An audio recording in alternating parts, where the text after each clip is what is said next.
Hi folks, welcome back to another episode of the Single Dad's Cookbook, and today we're going to be making a spiced ground beef puff parcel, and we'll go through the ingredients as we're getting them on. As always, I should say, I hope that we find you well.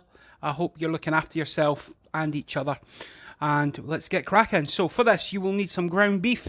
I'm using 5% lean beef, some puff pastry, onion, carrot, and a couple other bits, herbs and seasoning as we go. So, first of all, you want to get your ground beef and you want to salt and pepper it. So you get the flavours going. And into this, I'm going to use mixed herb, which is like an Italian herb mix. So it's almost like you could make like a spaghetti bolognese mince mixture. Again, how you want to take this and develop this for your own family is completely up to you. So we've got that all mixed together. For this, I've got one carrot, a small onion, and a jalapeno. So I'm just going to cut this into little pieces because, again, it's going to be little parcels, so we don't want big bites of it. So again, just slicing through, watching your fingers as you do it. Nice and simple. There you go. So you can see it's roughly chopped. It's not anything fancy. Get a little container and get them in there. While I'm doing that, I just want to take this time just to say thank you very much for the support. As always, if you can, press the subscribe button. If you come across this video, it costs you nothing to subscribe. And it costs you nothing to push the like button. But what it does is it gets it out to a wider audience and it hits the algorithms for me. So, see there, I've grated the carrot. The reason for that is, again, I want the carrot to almost melt into the mince mixture. And with the jalapeno, now, I've called this a spiced beef puff pastry sausage roll type thing, whatever you want to call it. You don't have to add in the chilli, or you could add in more chilli. Again, up to you. You could take it, like I said, a more bolognese, so you'd need to add in some actual tomatoes and reduce it right down, or you can keep doing what I'm doing. So just finely chop the chilli. Now I've got the oven on preheating, so that when it goes in, it's already warm. I've got it at 220 degrees Celsius, so that when the puff pastry mixture goes in, it should take maybe 20-25, half an hour tops. So I'm browning the mince. Now at this stage, I go back in and I just give it another coating of the mixed herb seasoning. The reason I did this, and cooking for me is all about the senses and smelling, and it wasn't releasing the smells that I wanted to, so I couldn't really smell the herbs when it was heating up and cooking through, so I added some more in just to get it to that point, because you will, me personally, when I get to this stage, it's all about just making sure that if I can smell the herbs, it means I'll be able to taste the herbs. The other thing is, you can put this in as a raw mixture.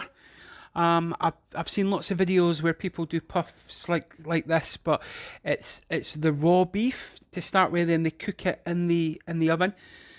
And the beef cooks obviously as it's cooking the puff pastry. I've not done it this way because I wanted to taste the mixture before I put it in the oven and put it in the puff pastry. That way, if you're dealing with raw beef, you can, obviously raw beef you can eat, but it's gazpacho or what it was called. But I wanted to make sure I could taste it before I put it in. And then I could adjust the seasoning for my family. So you notice there I put in the onions, I put in the carrot, and I let this start to cook through. And then I'm adding in a good heap tablespoon of tomato paste. Now that's going to do a couple of things. One, it's going to just bring that extra depth of flavour, but two, is also going to act as a bit of a binding agent when I'm actually going to be making the mixture. Now I'm going to add in another binding agent in a moment, which again, completely down to you. I've added it in because it takes, again, the level just up a little bit. But first of all, we're going to add in the chilli at this point. Once you've mixed in all your tomato paste, and then we're just going to let that cook through. Again, at this moment, this is where you can take it in whatever direction you want. From here, you don't have to add in the chilies. You could add in some garlic, some passata, some tinned tomatoes, cook them through and let it reduce right down. Now, I've went a different direction. I'm going more, let's see if we can make it not like a cheeseburger, but almost. So I'm adding in some red Leicester cheese. You could add in mozzarella if you wanted to. I'm adding in the red Leicester because it melts quite quick and it becomes quite sticky. So you've noticed I've only added in a little bit. I've let that melt in. Then I'm going to add in another.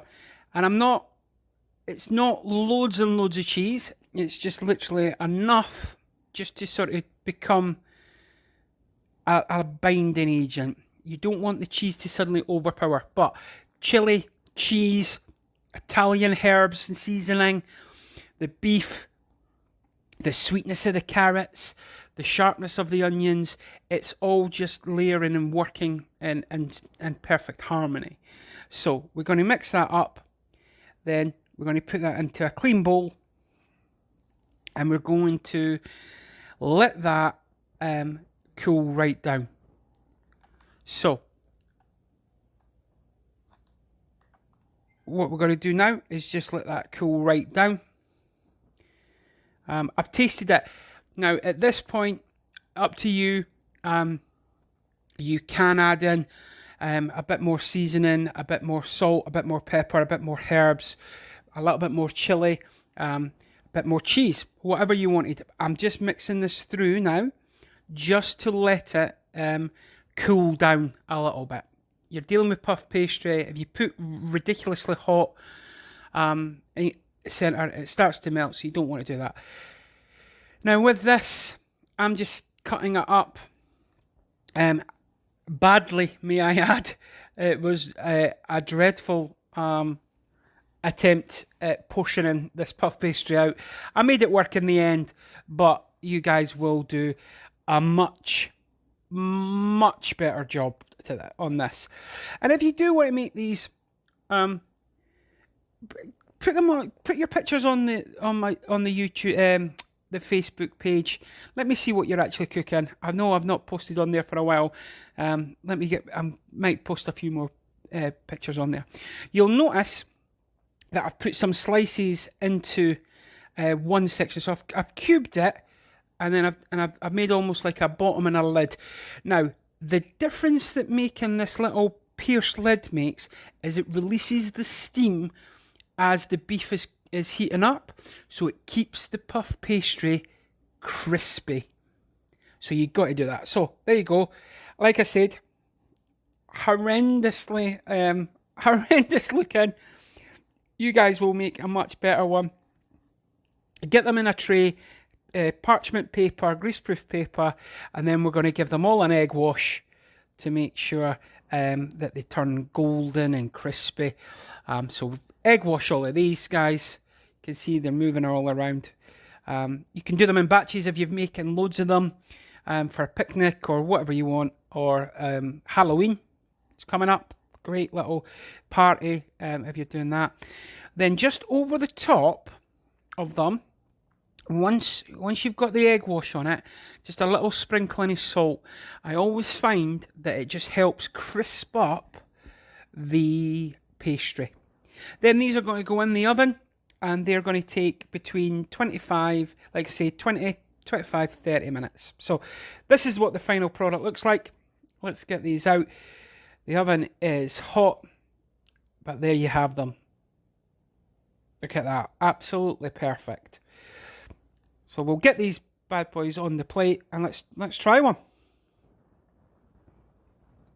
See there, look, the underneath's cooked as well. Everything on it because you've released the steam. So let's cut into this and let's have a look and let's give it a taste. While I'm doing that, I will say that these were absolutely phenomenal. I would say that. As always, look, I hope you're looking after yourself and each other out there. From my family to yours. Till the next time, please, thanks very much for watching, and please like and subscribe. Single Dad, going out.